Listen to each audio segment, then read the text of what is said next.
Hi guys, welcome. I'm going to show you how to make 2 masks out of 1 fat quarter. Fat quarters usually cost about $1, so you can find them just about anywhere. So hope you enjoy this. I'm not very good at videos, so bear with me. Okay. Of course I should have probably started. Anyways. So in case you don't know, a fat quarter is this. You can get them at Walmart for about $1, give or take. Some cost more, some cost less. Some of them you can buy in packs. So a fat quarter comes to you just like this. And it comes out this way. We don't want to use it this way. We want to use it the other way. Don't worry about any frayed edges at all. What we're going to do is we're going to fold it this way. And then we're going to cut it here. And we're going to make 2 pieces. So this is my fat quarter that I already folded, that I unfolded and ironed. This is what it looks like spread out. So you can see that we're not doing it the long way. We're going to do it the fat way. Of course, though, for you, I guess it would be the other way. So we're going to just do a line right here, because it's roughly half. So, and if you don't want to fold it in half and try to do it, it's fine. You can just put it on your boards, or you can fold it and cut it. Doesn't matter, however you want to do it. I'm actually going to go ahead and do this one just because it's here and I have it already laid out. Let's see. No big deal. And you could just use regular scissors. You don't have to have any of this stuff. I just happen to have this stuff because I make quilts. So, 2 pieces. These will make 2 masks. I've already cut 2 pieces here from another fat quarter that I had, just like that. I'm going to go ahead and just stack these up because I'm going to be making these as soon as I'm done.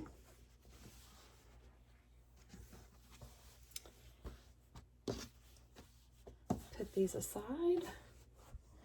So the next thing I'm going to do is, while my half of my fat quarter is out, like such, I'm just going to, it would be completely laid out, and I'll show you that too.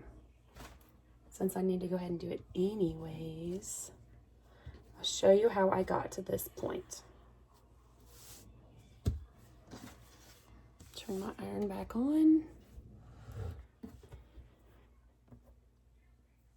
Sorry, I really wanted to do a better job with these videos, but this is just not my livelihood. This is something that I'm doing to help out with the community, so I want to share real fast. Okay, so let's just go ahead and get one of these bad boys back out because I'm being difficult. Again, so here's our half of our fat quarter, like this. We're going to put face side down, like this. Now, none of this has to be perfect. Lines do not have to be perfect. I do try to line up. I want to make sure that I'm covering this corner to this corner best that I can, the most coverage that I can, but I'm not doing anything exact or perfect at this point. So I have made myself a template, and I should have made it a different color. Let me put it in front of something else. And I made it out of this clear stuff that I use, and it is the width of the standard paper that you get. It's like an 8 by 11, 11 by 8, whatever it is, standard piece of paper.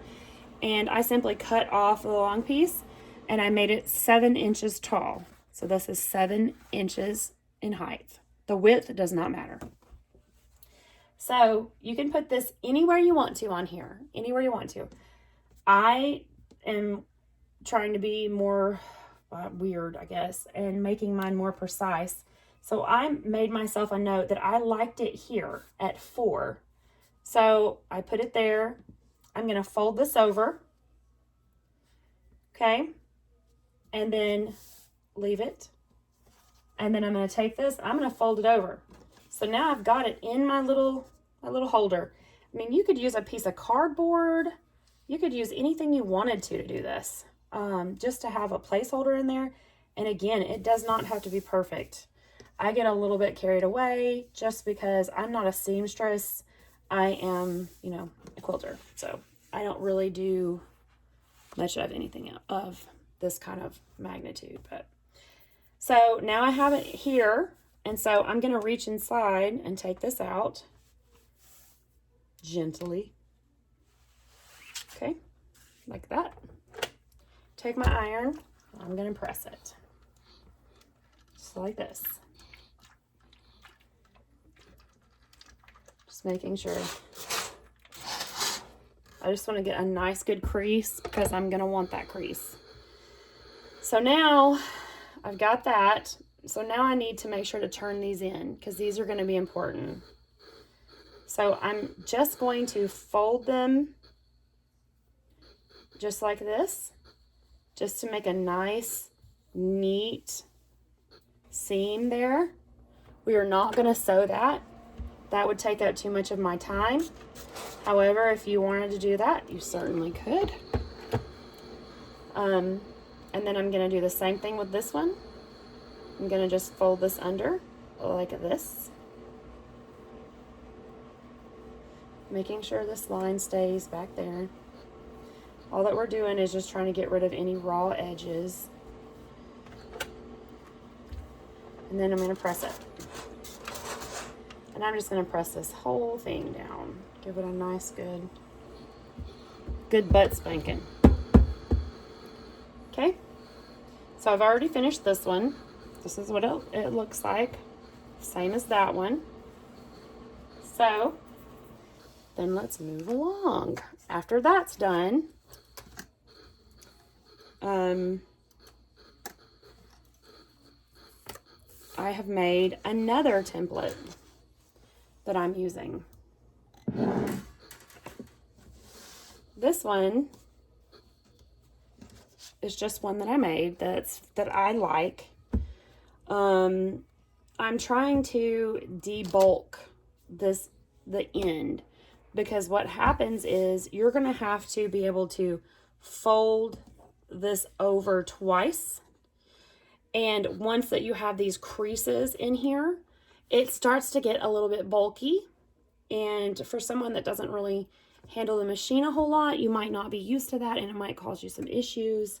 And I just don't like the bulk in it. Again, preference. I'm kind of just like that. So what I do is I take my template and I center it mostly, and I make a line with a marker, fabric marker, whatever it is. This is just something that I like. It's not anything special. It's 7 inches by 9 1/4. That's just what I chose because that's preference. You do not have to do this at all. If you can handle the bulk on the end, good for you. I just don't like it. I think it makes it look messy.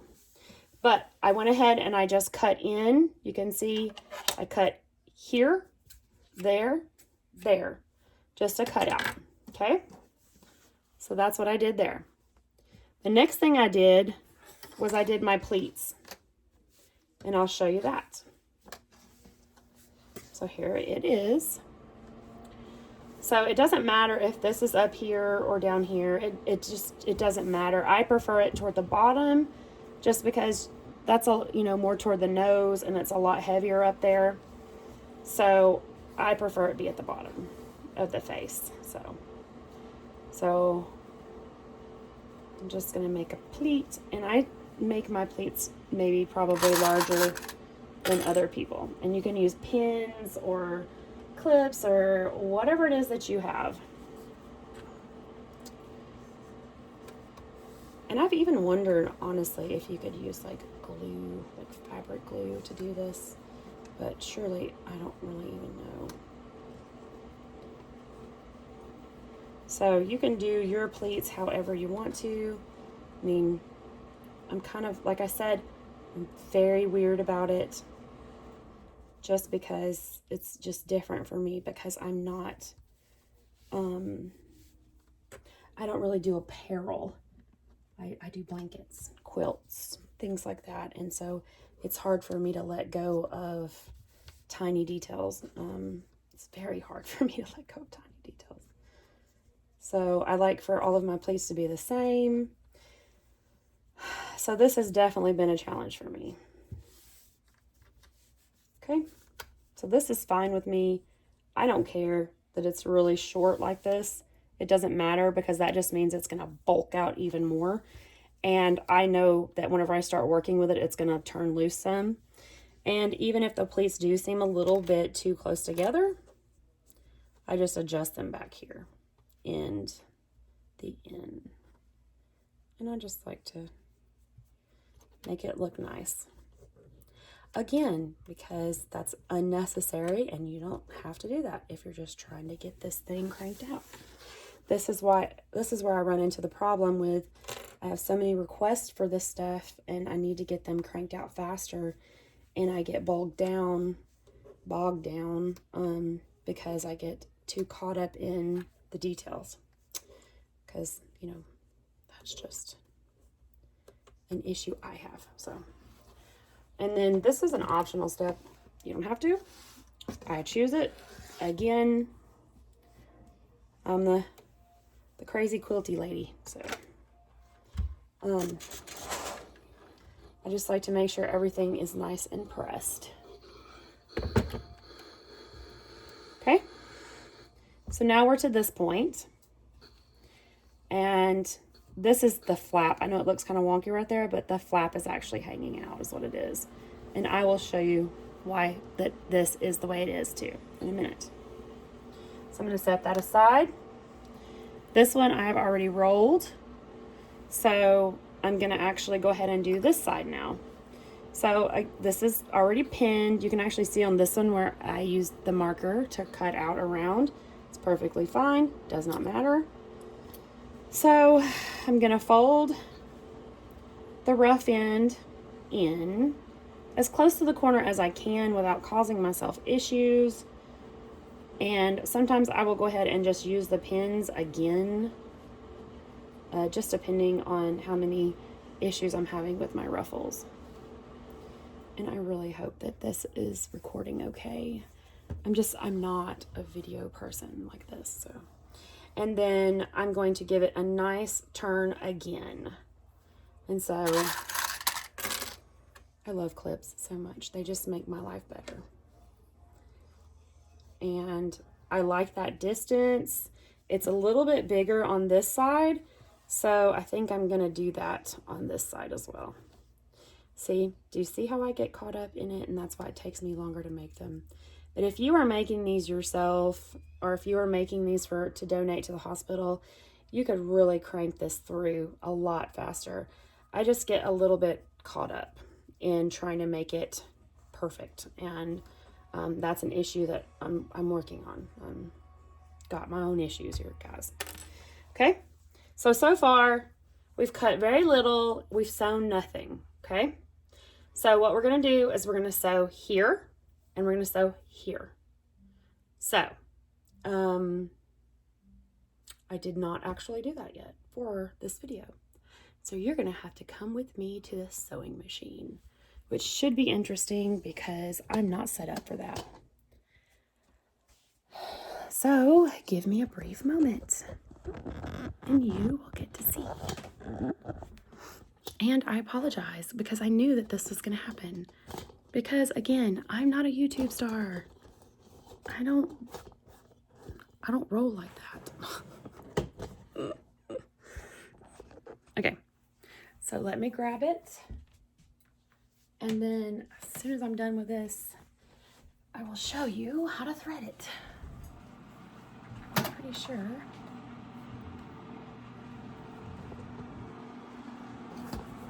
me see if I can get this to stay put somehow.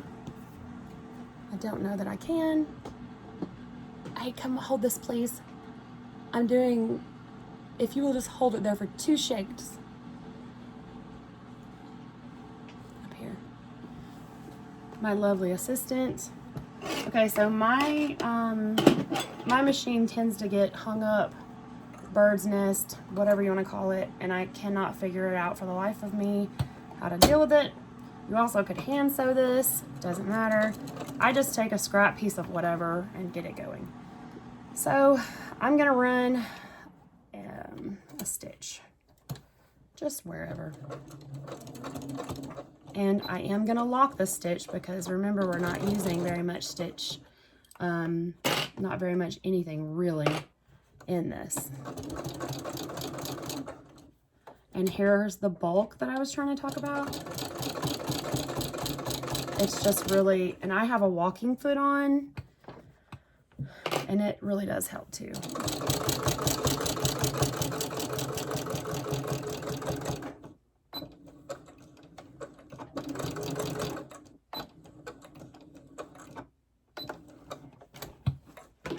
Okay, so I'm not gonna do the other side because my poor husband is having to stand here and hold this for me, but I'm gonna show you.